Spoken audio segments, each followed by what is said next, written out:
So here we are. Okay, so here's what I wanted to understand, just in general about Yiddishkeit, right?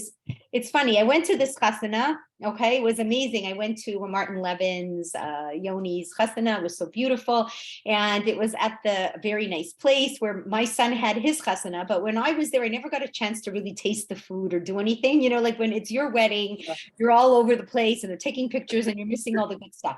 So this time I got to go to the smorgasbord. Okay, so it was like amazing. I had burritos. I never had a burrito before. Like they had all kinds of different things. And what I found so fascinating, like they even just had noodles, and somehow they made these noodles taste so incredible. So what was it about the noodles that made it so incredible is that each noodle, it was like in the details, you know, it's like in the spices, in the amount of oil, in the amount of salt, like everything has a world unto itself. Like it's incredible when you stop and you think about like how food can have so many different tastes and textures and colors and this and that. And that's just a tiny area of our lives. Like that's one little smorgasbord at a wedding, like how much effort goes in and how much detail and how much behind the scenes, right? So all the more so in the world that we live in. So it's not a simple world. It's not an easy world. A lot of times, you know, you're hearing stories and questions and people who are suffering are the good people. People who are doing well are the, you know, the so-called wicked people. Like it's not an easy place. Okay. And there are many times in the Torah where people ask, like, help, you know, we're not understanding it, please help us. So there's certain medrashim that I really just think if we could memorize them, like I'm going to say them over to you, and they're from the Torah itself, and they kind of explain how vast everything is. Because when we're talking about this idea, like the person dies and the soul goes to Shemayim, and yet there is still, what did we say last week? Like a little bit of a roshem. There's still some kind of a signature. There's still some kind of an imprint left in the body that is your lower part of the soul called the nefesh. There's still something there, like, and that something is still understanding things. And you know, you go to the kever, and when you're there, and it's the yortzeit, and you're davening, like they're feeling it. Like this is like, woo, you know what I mean? This is big stuff, but it's no less big, so to speak, as the limited understanding that we have about the world we're living in right here and right now. Okay, so the medrash goes like this. Okay, so you got to really listen to the story and hold on, like sit in your seat until the end, like, because if you don't listen to the whole story, you won't understand it. So Moshe Rabbeinu, okay, you know, he's up in Shemayim, he's getting the Torah, it's 40 days. He's the person who is the greatest prophet that ever lived and ever will live. So if anybody has had a close relationship with the Almighty himself, it's Moshe. No one has a closer relationship. That's the bottom line. All right.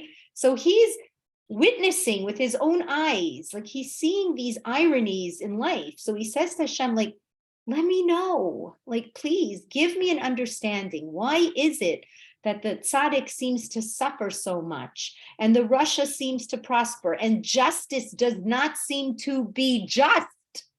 All right. It always looks like the wrong people are getting hit and the right people are walking away. So what's going on? So Hashem says, look, I can give you a vision, but it will just be a tiny bit of understanding.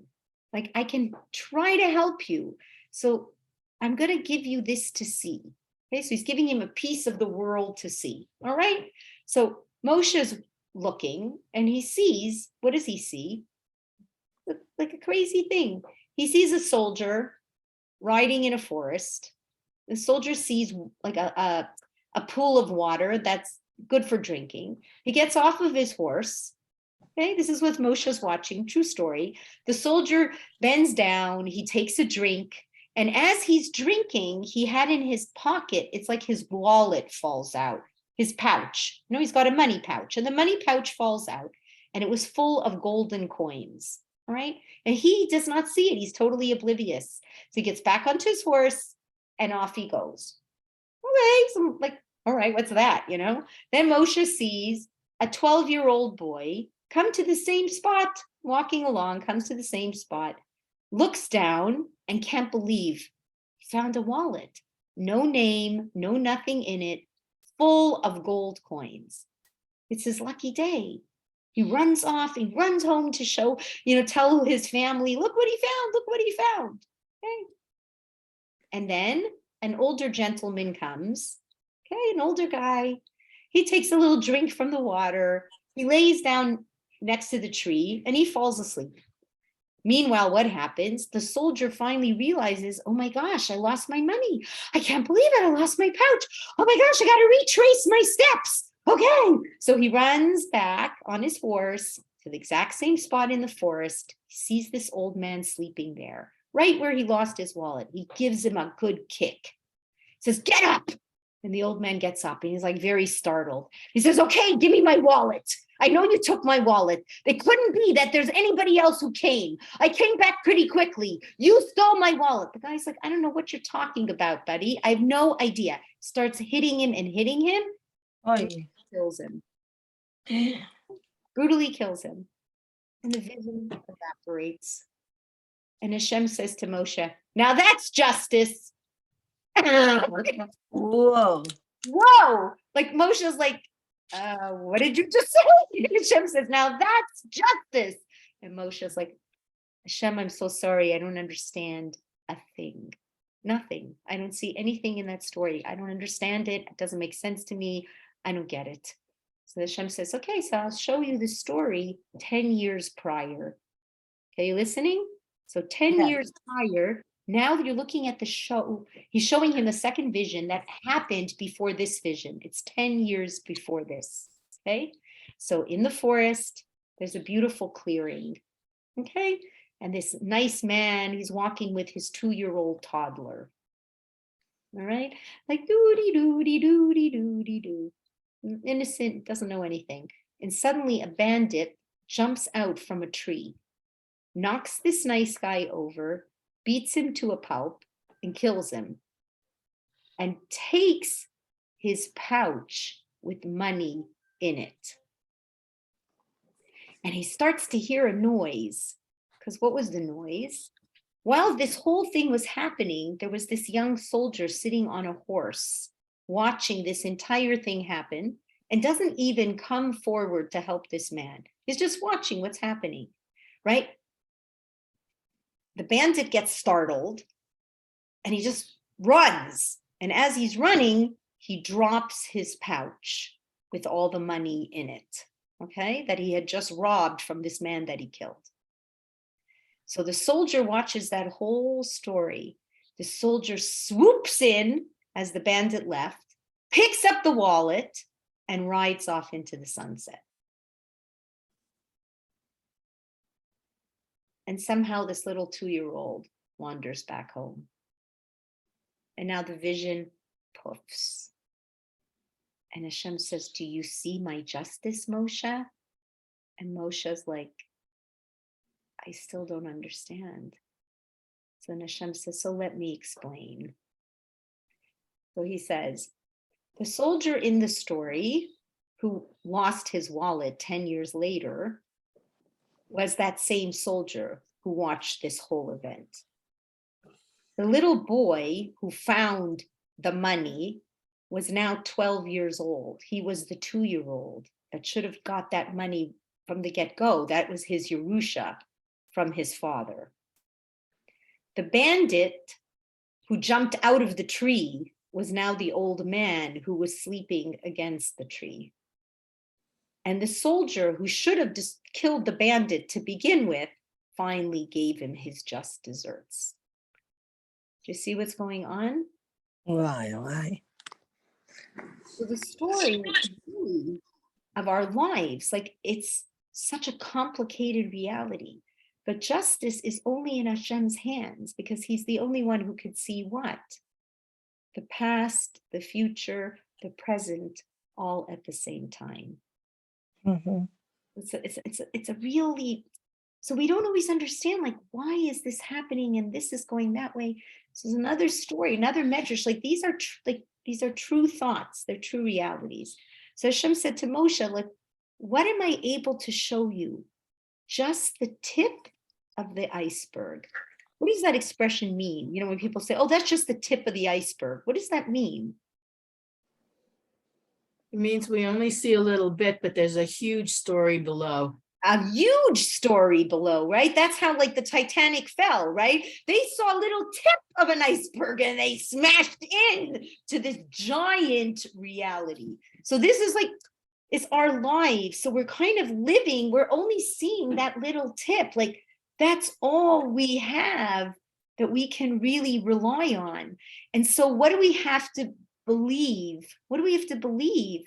That the story is so much more larger, and that what in the end of it all, it's his story, it's Hashem's story. That's right. Historia, the same thing. Historia is, it's God's story. It's always history. Wow, that's so You see what I'm trying beautiful. to say? So it's like hard for us. Like it is hard for us, and we can't guess it. And sometimes we're lucky. Sometimes people are blessed. Something happens to you and it ain't great, and you do see the end of the story 10 years later, and you say, you know what, this was the greatest thing that ever happened. This worst, terrible thing was actually the very best thing. But sometimes you don't.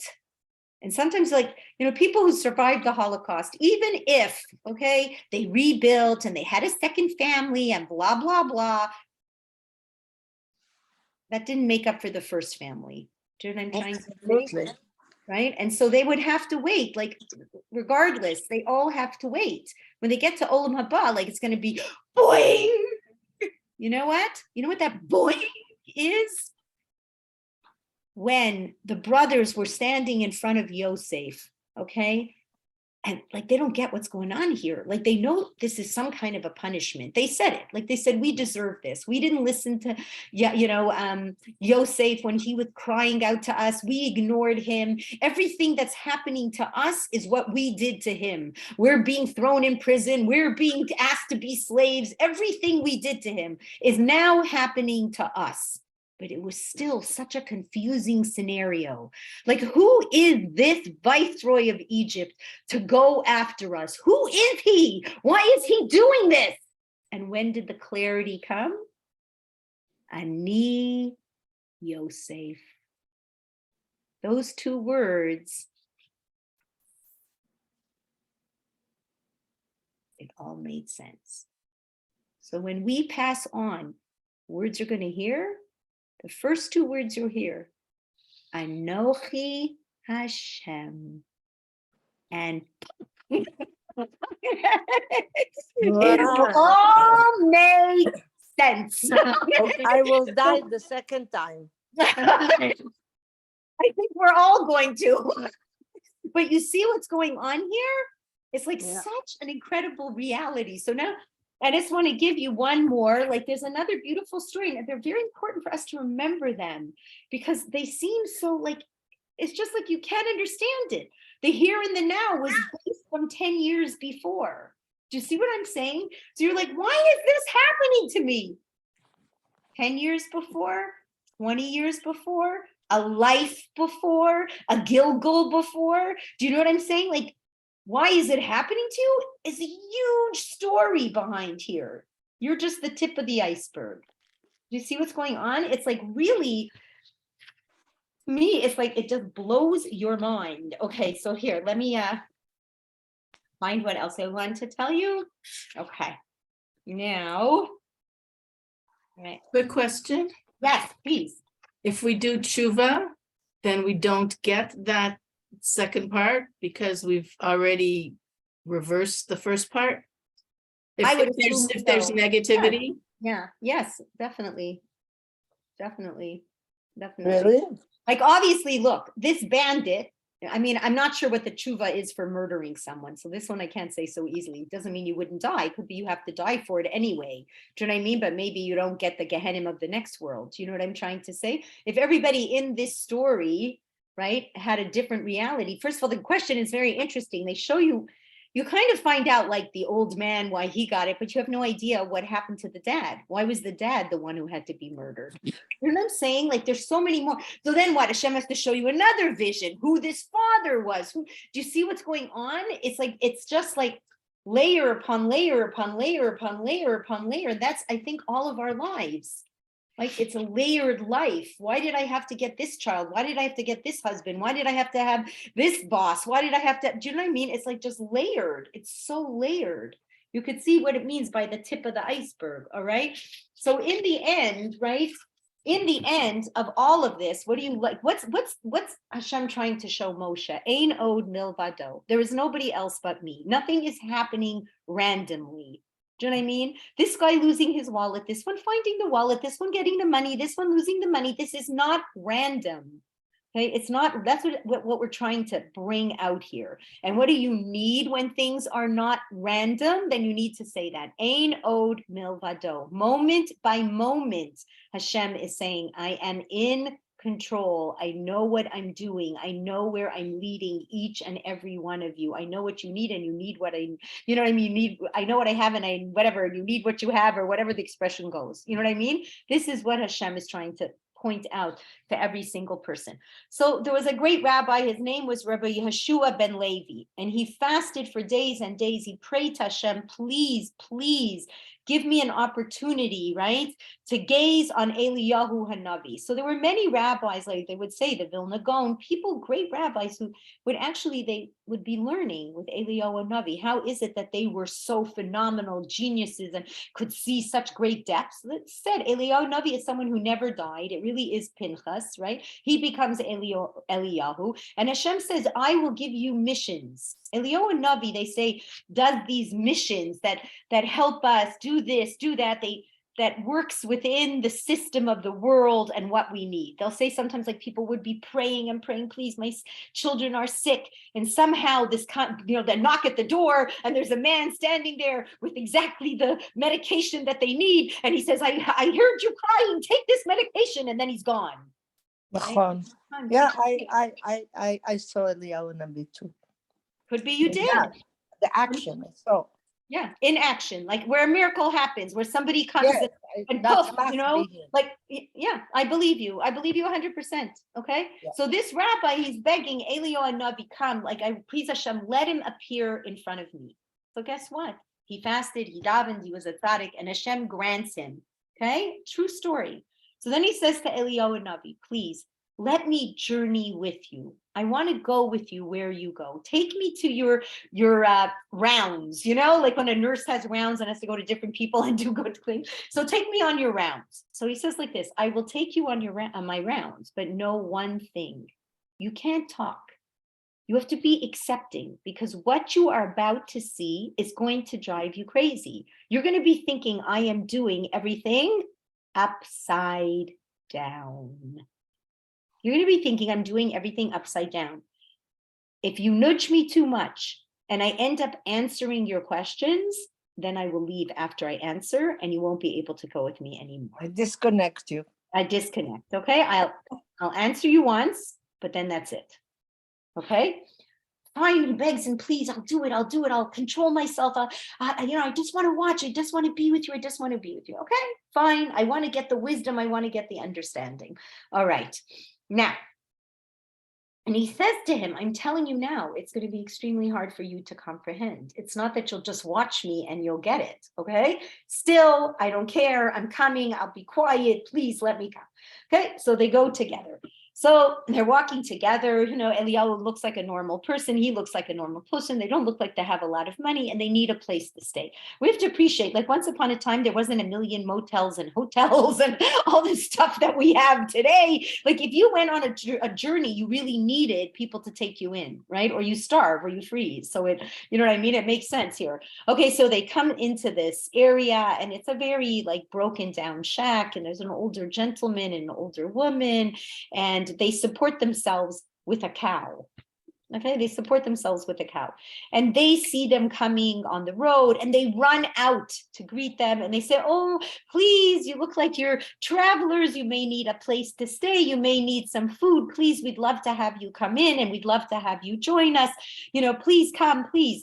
So they come in and they say, you know what, we have a cow and the cow gives us milk and we have some nice dairy food. Please, we want to give you all this nice supper. And you know what, it looks like it's getting late. And the best thing that you should do is you should sleep and we'll give you our bedroom. Like, they're such generous, incredible and wonderful people. All right. And what happens? Everything goes well. They eat, they drink, and everything is fine. They get such incredible attention. And in the morning, Eliyahu's standing and davening to Hashem and davening to Hashem. And you know what he's davening? The weirdest thing.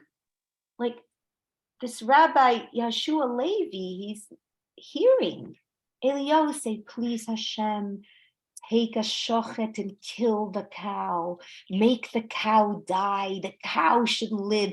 Kill the cow. And this rabbi is listening, kill the cow. This is the only thing that provides food and sustenance and viability for these people. What do you mean? So they're going, what's Eliyahu Navi doing? And before they leave, they hear a big scream from the wife. She went into the barn and the cow is dead. I don't understand. Like, he's like beside himself. And Rabbi Yeshua he's saying, like, what? Why did you kill the cow? That's like the only. And Eliyahu Navi says, if I answer the question, you can't go anywhere else with me. It's okay. Okay, I'm gonna control myself. I understand. Okay, I'll control myself. Right? So what happens? They keep going on their journey. They come in front of this beautiful mansion. There isn't very many other homes around, just this big, beautiful mansion. It looks like there's a wealthy person who lives there and they need shelter again. It's another day has gone by. They need shelter, they need food. So they knock at the door of this mansion and this very arrogant fellow comes out and he's like, excuse me. And they're like, oh, we're just wandering, we're traveling, we have nowhere to stay. It's cold, we need some. I have a barn. You can stay in the barn. We're so hungry. And he gives them one slice of bread and a cold cup of water. And he says, stay in the barn. Fine. Rude, like very crude, doesn't care about them, doesn't no hospitality compared to what the other family did, nothing. And while they're in the barn, they look up and they see one part of the wall of the house looks like it's about to crumble. Like it looks like it's going to crumble right in on everybody in that house, like a real big sakana. And this rabbi sees Eliyahu Navi run towards the house, and with his hands, he steadies the entire wall and saves them. And now the wall's in perfect condition. And in the morning, they leave. Now the rabbi is like, what is going on? And he says to Eliyahu, I understand. He was so cruel. He was so mean. His house is about to collapse. Okay, I understand. He deserved such a thing. And you go and you save his house? And Eliyahu Navi says, if you want me to answer the question, then there's no more coming with me, because this is justice. Could you imagine these stories? They continue on their travels, okay? So now they come to a shul, and it's beautiful, like a stunning, beautiful shul, like the architecture and all of the Torahs in beautiful velvets and silver and like an unbelievable, wealthy, gorgeous shul. So many times when people would be traveling, right, and they would need places to stay, what would they do? You went into the shul, you told the shamish, right, of the shul that you were, needy, you needed a place to go. And they would make an announcement in shul who would like to take these people in, okay? So the president, he's dressed beautiful, he goes up to the bima and it's this wealthy congregation, and the president makes an announcement. Here are these two strangers, they need a place to stay, they're, Jews, they maybe, and he announces, can anybody here take them in? And everybody says, nah, no, I don't have a place, not me, oh no, and have nowhere to send them. Okay, okay? In the end, they can just sleep in the shul. They gave them, they could sleep on the bench. Let's sleep on the bench. And in the morning, Eliyahu Navi goes over to the president and he shakes the president's hand. And he says to the president, this Kehillah, I give you a blessing. Every one of these people should be a president. The rabbi's like, what? Like, what? Okay, like, these are rotten people, right? Nobody invited anybody in. They're a bunch of snobs. They're a bunch of wealthy people who only care about themselves. They're not interested in anybody else. You give them a bracha, the whole shul should be full of presidents? Like, what? Okay, next city, you come into a shul, all right? A smaller shul, nothing so schmancy-pantsy, nothing so amazing, but it's a nice place. And they go in, and it's like about time to daven, and so many people turn around, and they come running after them. And this one says, oh, it looks like you're a traveler, Nebuch, I have a nice house. Come to me, I'll give you cookies, I'll give you this. And another one goes, no, let him come to me. I have such nice warm beds, and no, let him. Like they're fighting over them. All right? They're fighting over them. And, they finally get a place. The next morning, they go to davening.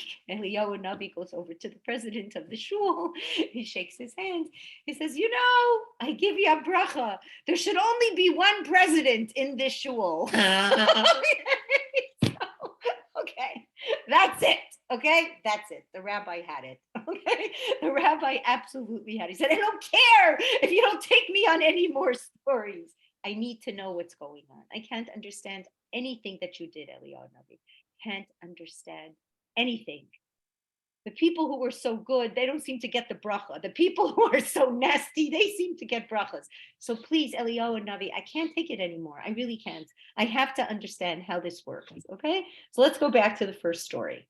So the first story, this wonderful couple, amazing, unbelievable couple. And the only thing they have is this one cow. That's the thing that, what I mean, sustains them, takes care of them, does everything for them. And why did you pray it should die?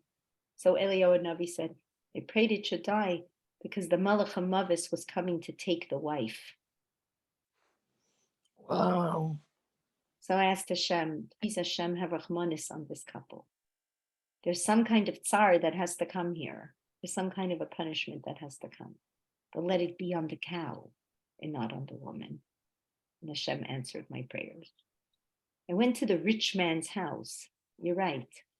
When that wall was tipping, it was because someone behind it, the wall, had hid an amazing treasure. Had that wall come down, he would have found that treasure. He didn't deserve to find the treasure. Wow. When I went to the shul and I gave them a bracha, you should have lots of presidents. That's a headache.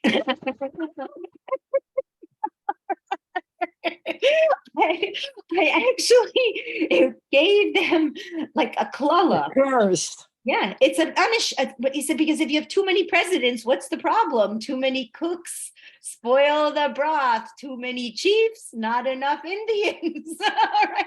That's the story of Yosef. The story of Yosef is to learn, really, there's one chief.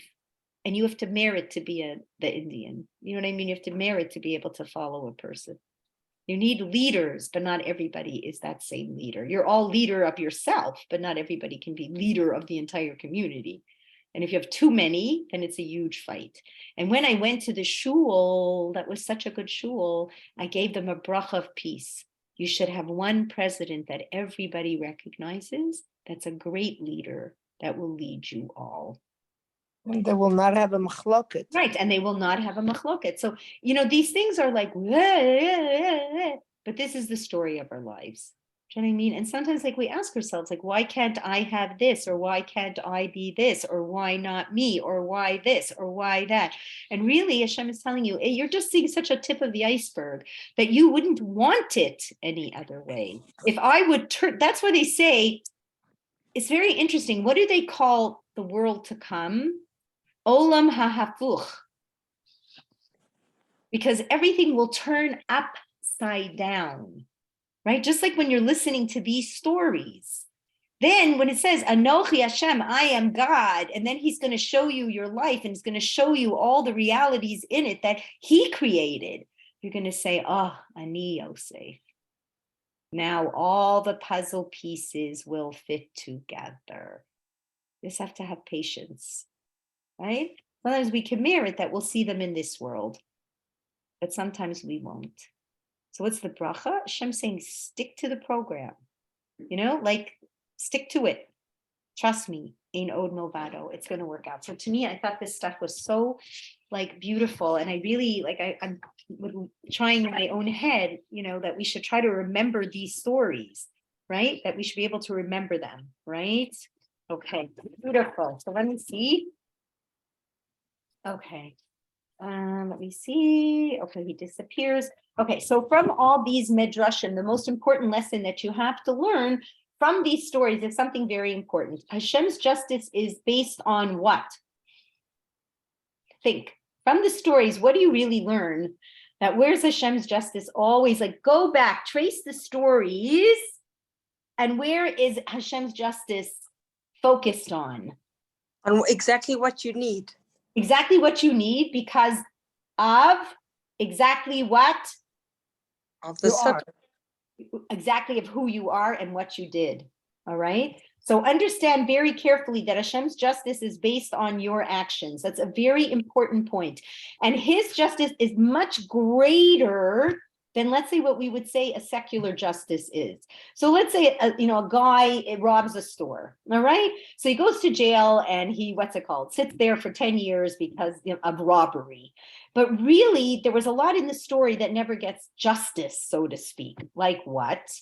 Okay, so on the way to robbing the store, he stole somebody's car, he smashed it up, he knocked over this, he knocked over that, his children get all messed over. There's so much more in the picture that is completely not seen. It's not even brought up in court. It's not even repaid. So what you see, in the stories of that, what we saw, right? So let's say in a secular court, the justice would have been that bandit who killed the father, right? So he would have gone to prison. Would money ever go to that young boy? No. But Hashem makes sure that Yerusha goes back to him. Do you see what I'm saying? It's a much more detailed reality. That's what they say, you won't know, I'm going to be honest, as much as we won't know a lot of the negative things we did, do you know what I mean? Or our intentions weren't so great, or this wasn't so great. There's an opposite coin to this, an opposite side to the coin. There'll be a lot of good, beautiful things that you did that you won't know how much it impacted. You smiled at the cashier that day. You said you're a great lady, and she went home in a good mood. And because of that, she was kind to her kids, and then the kid was kind to her friend, and then this one. Do you see what I'm saying? Do you see how deep? You're going to be the tip of the iceberg? Yeah, Barbara. You know what you said now is unbelievable, because my ex-husband was at work. He made a terrible mistake about a check that went through, and his whole life just crashed right down from that one incident. What I know, there was a lot before and after. But now that you're saying this, I remember what actually made the iceberg tip. It was that guy showed him a picture of his kids, and he loved kids, and he let that $5,000 check go through, and that was it. Happened. Yeah, that's what we're saying. There's so much more. Do you know what I mean? Yeah. All these little pieces and all these little details. So that's one thing that I think what it will be Ani Hashem.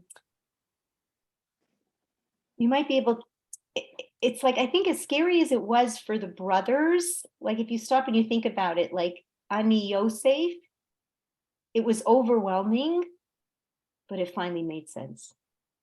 Do you know what I'm saying? And it started a new chapter in everybody's life, and it reconciled the family. Was it completely perfect?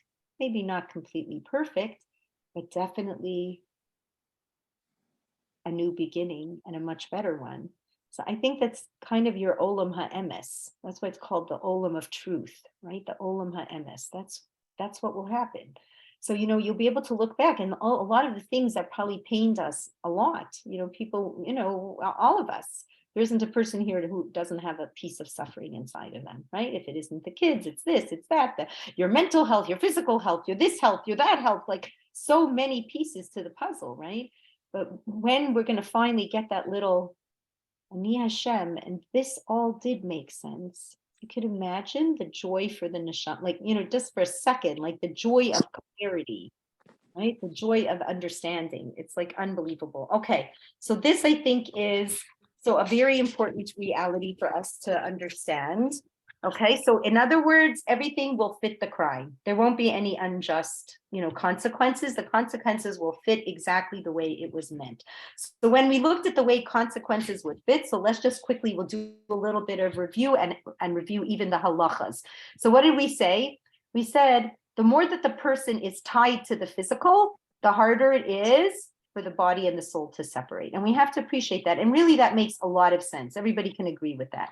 Remember we said there's 3 parts to us. So the body, the soul, and the glue that keeps us together. That's a very interesting point. I actually thought about it as magnetic force. Like, there's like a magnet, right? So do you ever have like 2 magnets get really stuck on each other? Like, I once had that. Like I had this like funny thing that I had to have these magnets in, and it was like almost impossible to separate the magnets, right? They were really, really stuck. So it's almost like these 2 magnets are very stuck. Then like Hashem is another magnet, right? Where the soul is going to want to be pulled this way. And you're going to have to hope that it releases from being stuck to the body. Now, if the magnet of the body and the soul, right? If the soul is right? so intertwined in the body, it's going to have a very hard time. Do you see what I'm doing with my hands? Give me such a hard time releasing. It's like this, that's a different story.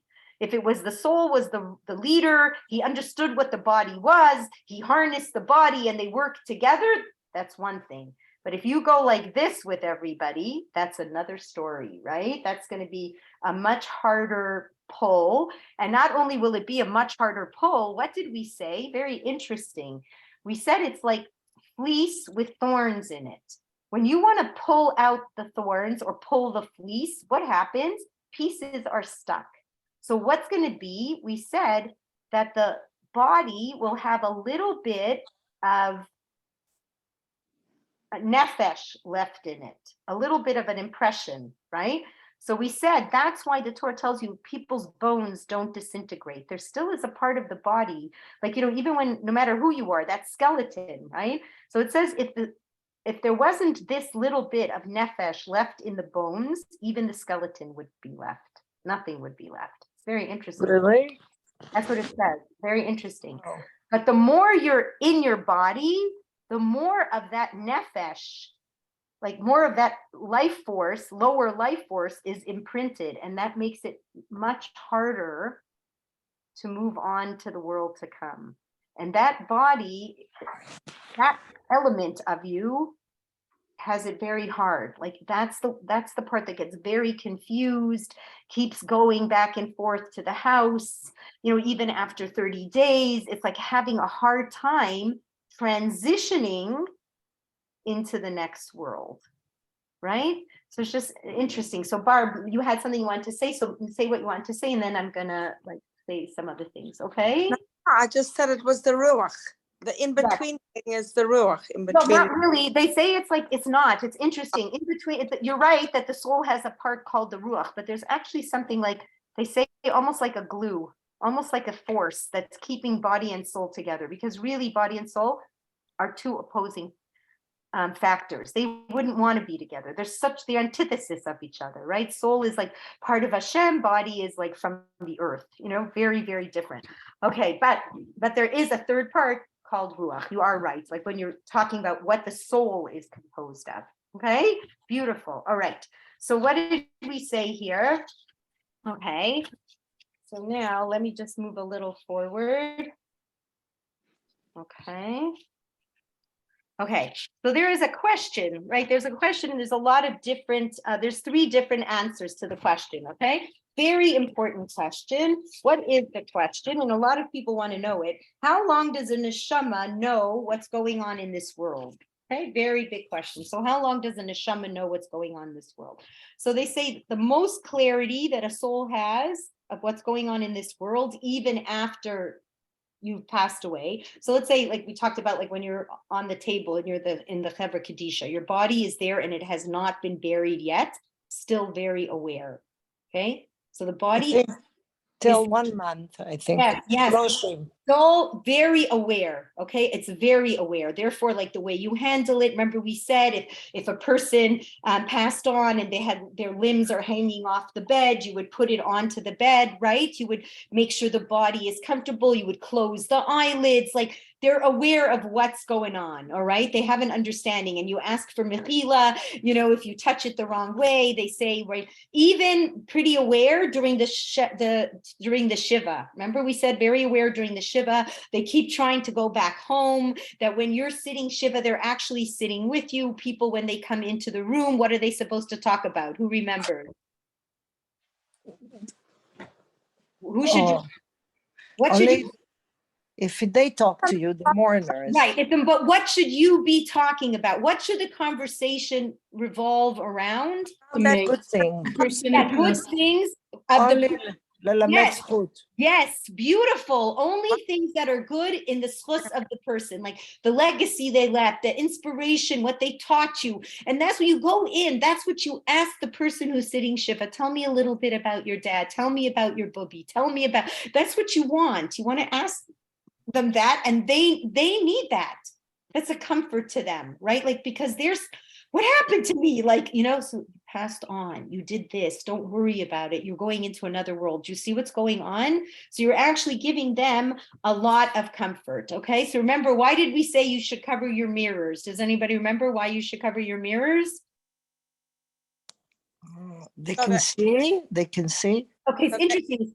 So we said one, it's not that they can see, but you might see Them. flash of them. Should I mean, you might see something in the mirror that, you know what I mean, that it shouldn't be seen. Like you shouldn't see this. Okay, so you might see something like a flash of them.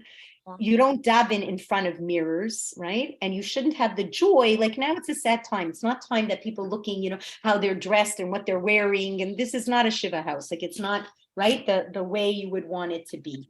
Okay, so now what did we say? That it gives the mace a lot of comfort when you do a eulogy for them. Only if it's true, okay? Not a eulogy that's exaggerated and, you know, not full of jokes, and not like a eulogy that really describes who they are. And, you know, if people are crying and people feel inspired, that's a big mitzvah, all right? So remember we said there was like an interesting story, a very interesting story, where we said that in the Gemara, that Rava and Abaya were talking. They were father and son. And Rava had not a easy job. He was a rabbi in a community that was a tough community. Like it wasn't such easy people. And so he would have to give them a lot of rebuke. He had to give them a lot of musar. And you know, when you have to give a lot of musar, not everybody loves you. So Abaya was talking to Rava and he said, you know, I feel for you. You know, when you die, I'm not so sure you're going to get such a great eulogy from this community. So Rava said to Abaya, he said, you know, I'm not worried, because the people who really understood who I was and understood why I was saying what I was saying, they'll cry. And even if 2 or 3 people cry, that's enough. So, and I told you this story with Rav Shach. Okay, so Rav Shach, in his time, he had to say some very strong things to the Jewish people. And, you know, I remember some of them, and they weren't easy for everybody to hear. And like it could cause like a little bit of friction, but he felt he had to do it. And it was very important. And what he did was correct. And it was hard for some people. And so when he was— What did he say? I'm going to say it, and I just want to say it in a good way, and no one take it in a wrong way. But he was very worried when the Lubavitcher Rebbe died, and there was a lot of this Mashiach stuff coming. So even on the news, do you remember? I remember watching the news, and they were interviewing, you know, people, and they were saying, yes, he's going to come out of the grave, and he'll be back in 30 days, and he's going to save us. And there was just a lot of hype at that point, and a lot of pain at that point. Okay, so Rav Shach had to control that. Because had he not, we could have had another episode like Shabtai Tzvi. You know what I mean? Hashem Shmong, yeah. Hashem Yishmor, where people were worshiping Mechamech Achim. someone who wasn't, you know what I mean? And he didn't come. Like all those predictions did not come true. This is how many years later? I think he's already niftered almost 20 years, right? So Yeah. right. So it's not that it ever came true. It was a very hard time for the Jewish people because, you know, here were people who were mourning and were sad and were really dreaming, but they were dreaming out loud and making very big predictions. And here was Rav Sharach having to control it. Like, so that was not an easy time in Jewish history. Like, and it was definitely not an easy time for him because he took a good hit for it. Like there was a lot of anger against him. So when he was going to pass away, he was talking to his close students. He said, I have a feeling like there's not going to be many people at my Levaya. But at the end, 250,000 plus showed up. Shabby, he did fine. But you know what I'm saying? But just an interesting idea. So sometimes people in life, like, you know, sometimes you might have had a parent that was strict. You know what I mean? Like compared to everybody else's parent, you know, like some parents really want to make something out of their kids, you know, and they want them and they put down rules and this and that. And like, meanwhile, your friends got to play and party and this and that. And you had to do your homework and take piano lessons or whatever it is. Do you know what I mean? You know, but at the end, that in itself was an incredible legacy. And you do look back and you say, you know, maybe when I was young, it hurt, but now, boy, do I understand you, Dad. Thank you so much. Do you see what I mean? So for you to express that at that point is a great comfort and great, you know, relief, right, for these people. So what did we also say? We said this idea of the Roshem, this idea of the imprint, right, is still around the caver. So let's say, for instance, people will fly all the way to Uman, right, which I think is in the Ukraine. They'll fly all the way to the Uman, like hundreds of thousands of people to visit the caver of the Breslov Nachman, right? And because Rav Nachman would say, who would come to my kever on Rosh Hashanah, I'll try my best to get you mechila, right? To get you mechila, to get you forgiveness. Okay, so the deal is, yes, there is a roshem, there is an imprint of his nefesh around there. But when you get there, just like you go to the Ohel of the Rebbe. Many people go to the Ohel of the Rebbe, Jews and non-Jews. There's a Roshem of the Rebbe there, but are they praying to the Rebbe specifically? Are you praying to Rav Nachman and saying, Rav Nachman, I need you to cure me. I need you to make me have a baby. I need you to find me my shidduch. Are you doing that? No. Sandy, beautiful. No. What are you doing then, Sandy? You're at this thing. You're asking, there's the chut. In their merit, because they care about you. That's all. They look at you. These are people who are the fathers and the mothers of the Jewish people. So you're looking to them and saying, like, Abba, please go to Hashem and ask him. They're going to be an advocate for you. And the Torah is telling you, yes, this is real. There is this aura of them around. You aren't making a mistake. Do you see what I'm saying? So it's like an important thing for us to know. So the Zohar, I said a beautiful thing, which I really love. The Zohar says that all of the Meitim, so funny, come out of their kever, all of the people who passed on come out of their kever on Hoshana Rabbah. It's interesting. All of it, like the Aura, the Roshem, the everything is going up, and they're all praying for the Jewish people, for forgiveness. They're praying for forgiveness for us. They're davening for the entire world. And we need it. Okay. I was talking to my family today. I said, I don't know if this was really a good year, you know, like the new year of the secular year. Like I was like, I don't know, you know, someone's like, you know, you want to stay up, you watch the ball fall down in New York Times, and you're like, what a good year. So then we were laughing, but well, it was a good year for some people. Like, good year for people who were robbing stores. They did great this year. Nobody had to go to prison. They got $900 worth of merchandise every other week. Right? It was a great year for anybody who wanted to just walk across the border and run right into the United States. Like we were, you know, it was a great. You thought about it, it was funny. Like it was, you know, it was like, what was the word? It was like it was an irony. was an irony, who it was a good year for. Do you know what I mean? Not for the people that you would want it to be a good year for, but for those other people's way. Anyway, so you just have to, so you can understand why all the Mason have to daven for the Jewish people and for the world, okay? And it was interesting. Where do you come out with this? The Zohar says that there were two Hasidim who were once sleeping in a graveyard. Cemetery. In a cemetery, and they heard the Mason saying, like, we're going up. So we have to understand that, like, they do say that the Mason do, like, it's interesting when we said, how long do they know what's going on in the world? So there are some Meforshim who will tell you they know forever. Interesting. Some Meforshim will say they will know forever. And when they know, sometimes they will come, right? They'll interfere in a dream. Sometimes, like we said last week, when I told you the story of the Spinka Rebbe and, his Einikel who was saved, right? So that they'll actually come as a person, like the way Eliyahu Navi came. Do you know what I mean? They'll really be able.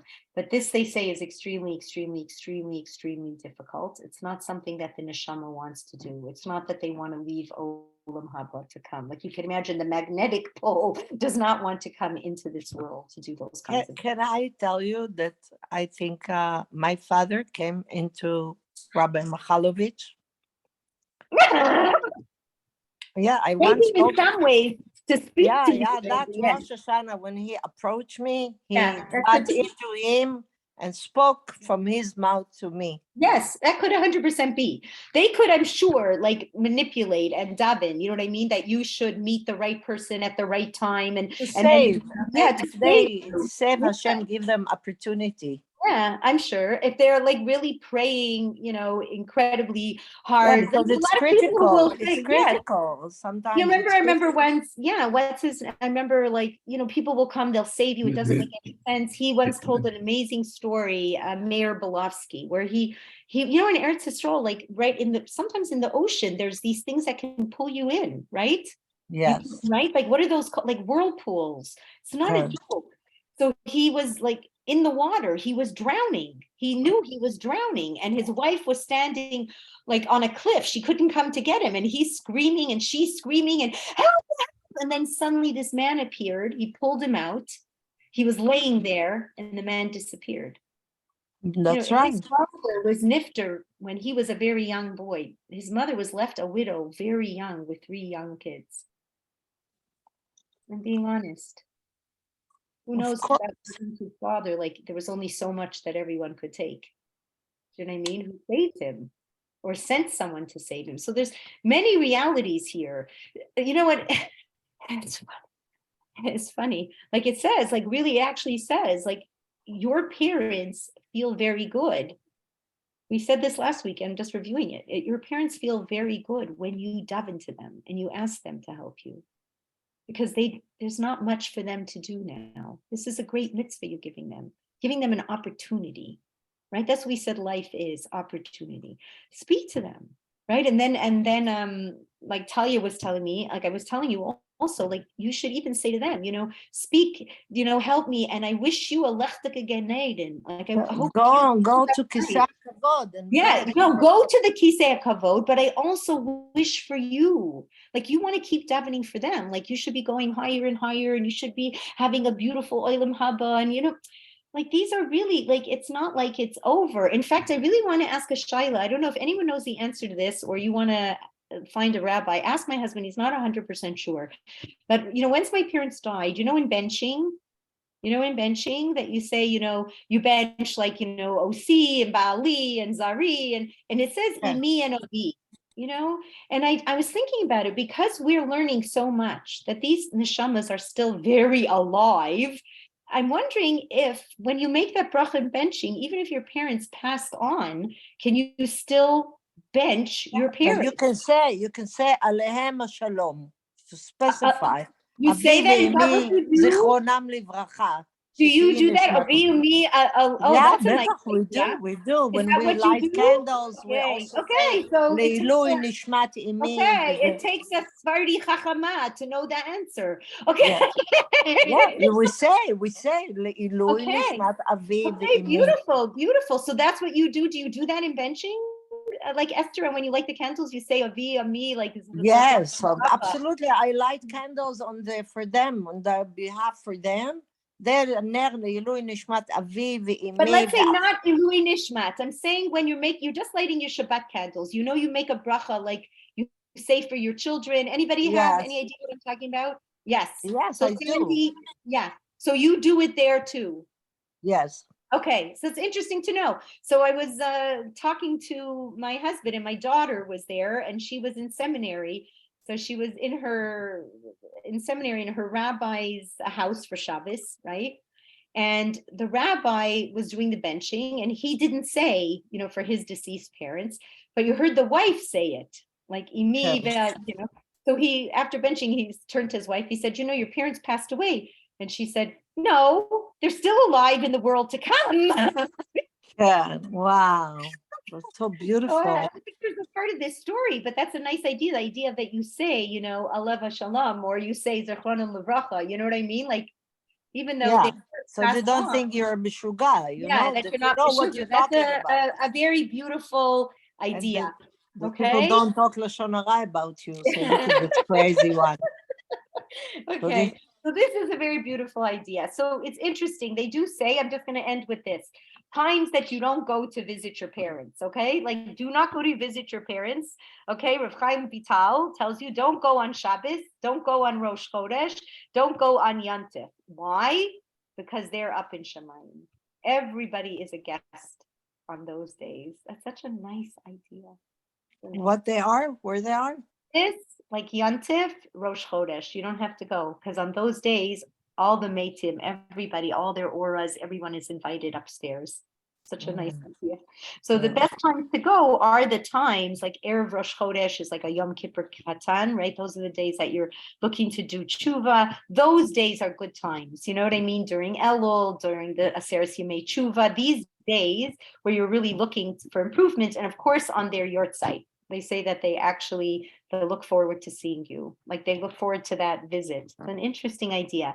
Okay, so this stuff is all, it's all very beautiful. Now it could be you go, like sometimes you go to your parents, you daven. But Rabbi Michalowicz told me that when the parents, so many years, like my mother and 50 years passed away, he says there's no use to go anymore there. Just do things on their behalf. Interesting. That's interesting. Okay, I could see maybe by I don't know. Maybe by then even the bones have disintegrated. Yeah. Make shiur on their behalf, and obviously, I'm going to tell you. Obviously, anytime you're going to do a mitzvah on their behalf, and the more people that are included in that mitzvah, the greater it is. Obviously, that's going to be the greater thing to do, right? That's kibud avim. Yeah. That's a beautiful idea. Okay, so these are all wonderful things. Next week we're gonna move into even more. Like this is just the tip of the iceberg. Wow, that's a really serious stuff now. Yeah, serious stuff. But everybody, try in your minds reality. Remember the medrash with Moshe. Try to sit down after I've spoken, or even listen to the tape again, and try to memorize them, because they're very beautiful in that they show you everything that you think is this way is really another picture. You know what I mean? So sometimes, like when we're looking at this is so bad and this is so good and this is exactly what it's meant to be. You know what I mean? It's hard for us, right? But there's comfort in the fact to know ein od milvado. It's not. There's no accident. Right? Okay, everybody, have a wonderful good night. So Mirza Shem, tomorrow is Mashiach. Okay. Tomorrow. What about Why is it nobody spoke about it. I know. Aseres B'Teves, maybe I should do it Monday. Tomorrow, because I'll do Aseres B'Teves. I'm going to do the Tuesday, fast. right? It's Tuesday. So I'll do the fast stuff on Monday, so you'll know what to do. Right? Yes. And Tuesday you talk about Tehillim or Mashiach. Okay, great. That was all on the recording. What a long recording. Okay. All right. Laila Tov, everybody. Laila Tov, everybody. Thank you so much for coming, every person.